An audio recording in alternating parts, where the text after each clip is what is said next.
The other thing that I found in my email was that this little game by 11-Bit Studios that's coming out this year that I've been really excited for, called The Alters, it got a release date. It got a release date and a new trailer. So let's watch this. Okay, let's go through all of this once again. We have 3 days before the sun rises and burns everything to 3 ash. days. Oh my god. And we're stuck in front of a giant river of lava. If we want to survive, we need to act now. We stick to the plan. You focus on researching a bridge to cross the river. I'll anchor it, fix the broken base modules, create radiation filters, gather resources, and rubidium. To create more alternative versions of ourselves. Are you sure they'll accept who they are?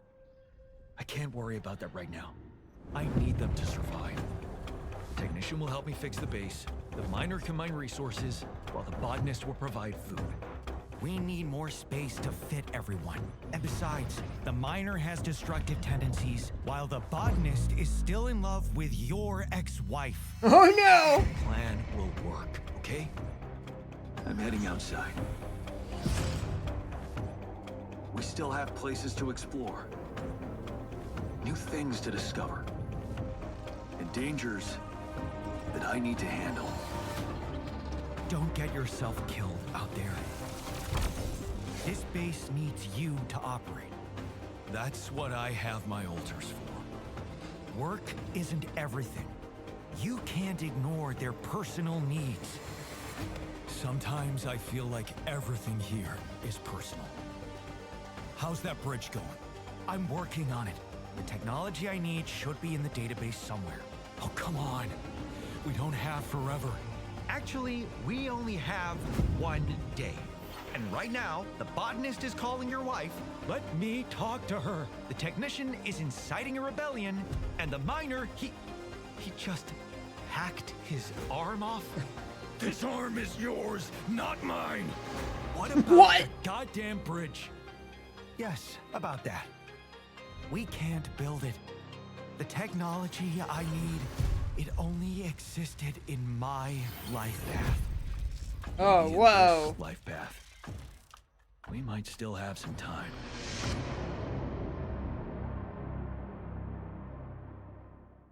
What? Look at the little sheep. The little sheep with the jacket. June 13th. The drama. The 4-day. Oh, date. Everything's coming out. Ah! I'm so excited for this game. The only weird thing is, and I knew it was a countdown. Have 3 days before. I knew it was a countdown till the sun rose, because that was in one of the other trailers. But 3 days? Is the whole game 3 days? That doesn't make much sense to me. Like, how can all this drama unfold? How can you do all of, like, it just seems like way too much development and problems, and like you don't starve in 3 days. Like and like if there's only 3 days, why do you need beds? Why do you need personal quarters? Do you build this entire base in 3 days? That seems very strange to me. I'm sure it makes sense in game, but that just seems very odd. I thought it was happening over like a month, which makes way more sense. But we'll see. We'll see. But yes, I'm so excited for this game. Oh, maybe it's not a 24-hour day. Maybe it's like that planet's days, 3 sunrises, as opposed to like our 24-hour days. That could be. That would make it make a lot more sense, actually. Yeah. Wow, he has to build a bridge, but the technology only existed in his like timeline or lifeline or whatever. How crazy. That's, man, there's gonna be so many layers to this. This is gonna be one of those games too that like makes you think about your own life and makes you think about, like, it's gonna be one of those games that, like, if you really pay attention to the story and get into the characters and their dilemmas, it's gonna like reflect on you. and make you think about your own like existential existence, which I'm so ready for. I'm used to that. That's every day.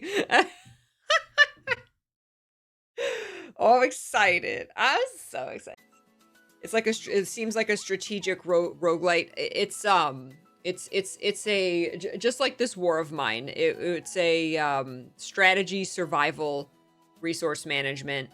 And then it reminds me of elements of Frostpunk 2 as well, where you're managing not only your resources and your time and your survival, but also the relationships between people, which is what Frostpunk 2 really added to its game over Frostpunk 1 was you have to kind of keep society happy. You have to keep the people happy, right? And so this has elements of, you know, even though it's only like, I think there's 12. I don't know if you have to make them all. I don't know if you're forced to, if you can choose to make all of the altars. I think there's 12 of them.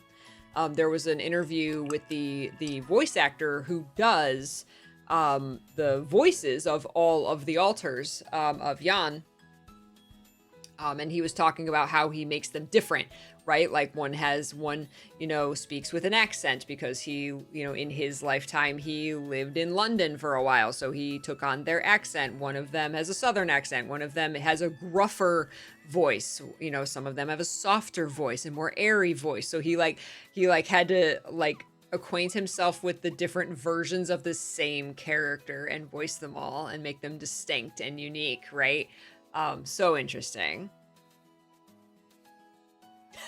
Can one of your clones be a child so you can make them work in the mines? Exile the pilgrims. The pilgrims caused all the trouble in Frostpunk 2. Yes, they did. Hi, Normay. They did. This has elements. There are elements of their 3 other extraordinarily successful strategy survival games. This War of Mine, Frostpunk 1, and Frostpunk 2 is 11-bit Studios' 3 big games that they have developed. And this has like elements of all of them. That's why I'm so excited, because not only is this one of my favorite genres, but it's by a studio that makes some of my favorite games in that genre. And so I know that they know what they're doing. I know that they are very, very good at this. So it's going to be really good. I'm so excited.